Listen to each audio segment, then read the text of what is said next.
Selamat pagi semua. Hari ini kita akan mewawancari Bapak Dr. Heru Priyono SEM SIAK CMA CTC. Beliau ada seorang dosen FEB UPN Veteran Jawa Timur dan juga wakil dekan periode 2019 sampai dengan 2023, serta beliau juga seorang praktisi pajak. Kita akan mengetahui apa motivasi beliau saat mengikuti PKPP, tetapi beliau membawa satu rombongan dosen pada saat itu di Perjagin. Bagaimana Pak Heru menurut Bapak? Ya, terima kasih Bu Rani. Jadi saya akan menjelaskan kenapa saya mengirim beberapa dosen untuk mengikuti pelatihan di Perjagin tersebut. Yang pertama begini, pada saat itu memang ada anggaran di dalam RAB fakultas, sehingga pemanfaatan atas RAB itu harus difungsikan. Dengan begitu maka pada saat itu saya kirimkan sekitar 8 dosen untuk mengikuti pelatihan di Perjagin tersebut. Nah itu. Yang kedua, bahwa di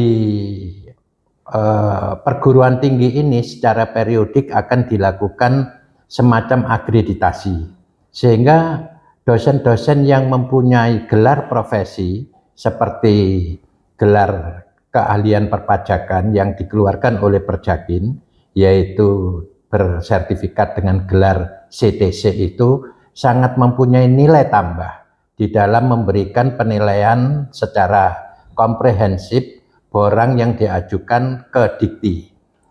Yang ketiga, diharapkan pada saat dosen itu memberikan transfer knowledge kepada mahasiswa di kelas, dosen-dosen itu sudah punya kemampuan diri untuk menguasai materi perpajakan sesuai dengan pemantapan yang dilakukan di Perjagin tersebut.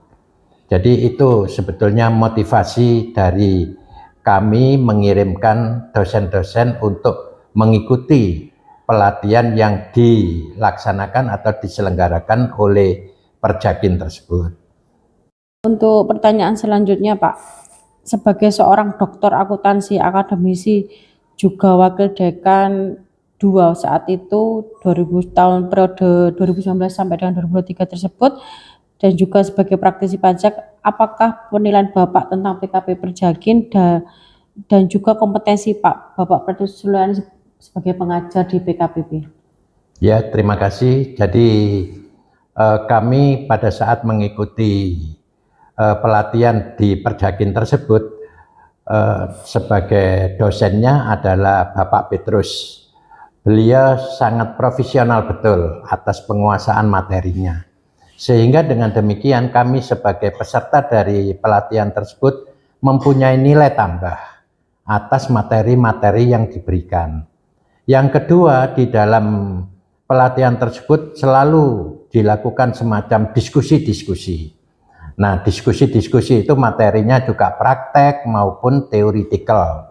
Jadi orientasinya ada 2, yaitu theoretical, yaitu undang-undang, juga di praktek-praktek atau fenomena yang terjadi di lapangan. Sehingga dengan begitu kita selaku peserta sangat mempunyai nilai tambah atas mengikuti pelaksanaan pelatihan yang dilakukan oleh Perjagin tersebut. Di samping itu, kami selaku dosen juga memberikan suatu kontribusi nantinya kepada kampus, di mana kami nanti seperti yang kami jelaskan itu akan memberikan kontribusi kepada mahasiswa-mahasiswa dengan satu harapan bahwa mahasiswa itu pada saat dia di semester 5 minimal itu dia sudah bisa bekerja sendiri, karena sudah dibekali oleh materi perpajakan yang sudah di pemula, katakanlah kalau dilihat levelnya itu katakanlah di level A, kemampuan treatment accountingnya juga sudah mumpuni, sehingga dengan begitu nilai tambah yang diberikan kepada mahasiswa itu sangat bermanfaat sekali kepada dosennya juga pada saat mengikuti pelatihan di Perjagin tersebut, sungguh sangat berarti sekali. Dengan begitu harapan saya nantinya ke depannya harus juga dilakukan pemantapan untuk refreshing atas materi yang dilakukan oleh Perjakin kepada dosen-dosen tersebut pada saat mengikuti pelatihan tersebut.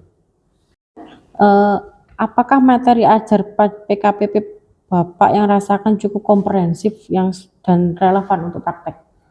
Ya, kalau menurut saya tadi sudah saya jelaskan bahwa materinya itu sudah sangat komprehensif. Kenapa begitu? Karena orientasinya di samping teori-teori yang diberikan, yaitu undang-undangnya, mulai KUP dan sebagainya, itu sudah clear betul. Sehingga kami selaku peserta pada saat pelatihan itu sangat paham betul atas undang-undang itu. Di samping itu, kita juga diskusi masalah fenomena di praktek, di mana pada saat itu dilakukan diskusi-diskusi atas masalah-masalah atau kasus-kasus yang ada terjadi di perusahaan-perusahaan. Nah, sehingga dengan demikian maka itu diharapkan akan menambah wacana kami selaku peserta dari pelatihan tersebut untuk bisa memahami materi yang sudah ya istilahnya komprehensif, di samping pendekatan teoritikal yaitu undang-undang, di mana undang-undang itu adalah undang-undang perpajakan yang terdiri dari KUP, PPN, PPH dan sebagainya itu, ditambah dengan adanya fenomena kasus-kasus yang ada di perusahaan. Nah, berdasarkan kedua pendekatan itu, maka diharapkan peserta dosen yang kami kirimkan itu mempunyai nilai tambah, sehingga harapannya pada saat transfer knowledge ke mahasiswa di kelas itu betul-betul preparingnya sangat sempurna sekali dan perform betul di dalam menyampaikan ngajar-ngajarnya. Begitu. Terakhir nih Pak, apakah rekomendasi Bapak bagi para profesional pajak dan mungkin untuk mahasiswa yang baru lulus di UPN gitu Pak? Nah, terima kasih. Yang pertama, rekomendasi saya untuk mahasiswa, bagaimana kalau Perjakin itu mempunyai suatu kebijakan, barangkali mahasiswa yang juga belum lulus pun tetapi sudah memenuhi mata kuliah tertentu yang spesifik fokusnya di perpajakan, di treatment accounting, sudah mencukupi katakanlah misalnya 100 SKS dan sebagainya, diperbolehkan untuk mengikuti pelatihan Perjakin tersebut. Dengan begitu mereka akan bisa lebih memahami atas bidang perpajakannya itu. Nah, kemudian yang kedua, bagi kami selaku praktisi itu, seperti yang diskusi-diskusi itu, bahwa kalau sudah mengikuti pelatihan itu, kemudian dinyatakan lulus, dan kemudian diberikan sertifikat dengan bergelar CTC, sebaiknya langsung mengurus KTA, kartu tanda anggota sebagai anggota Perjakin.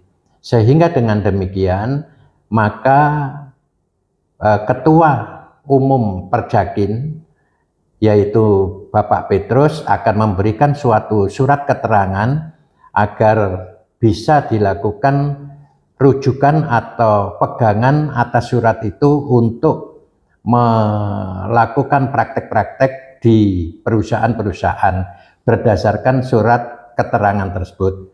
Nah, ini sudah sering kita lakukan. Atas surat itu kita tunjukkan kepada KPP, kemudian kita tunjukkan kepada waktu itu Kanwil, pajak untuk mendiskusikan dan sebagainya. Tetapi kalau bergelarnya itu CTC, sebatas pada di treatment accounting tahap 1. Mengenai tahap berikutnya, apabila masih terjadi konflik, maka itu bergeser menjadi profesi CTL, yaitu Certified Tax Lawyers. Jadi ada dua naungan di dalam Perjakin itu. Yang pertama adalah CTL, yaitu Certified Tax Lawyer, dan yang kedua adalah CTC, yaitu Certified Tax Consultant. Nah, atas profesi dua ini yang CTL itu harus basically-nya S1 sarjana hukum, kemudian yang di CTC itu diusahakan yang bergelar sarjana ekonomi atau akuntansi.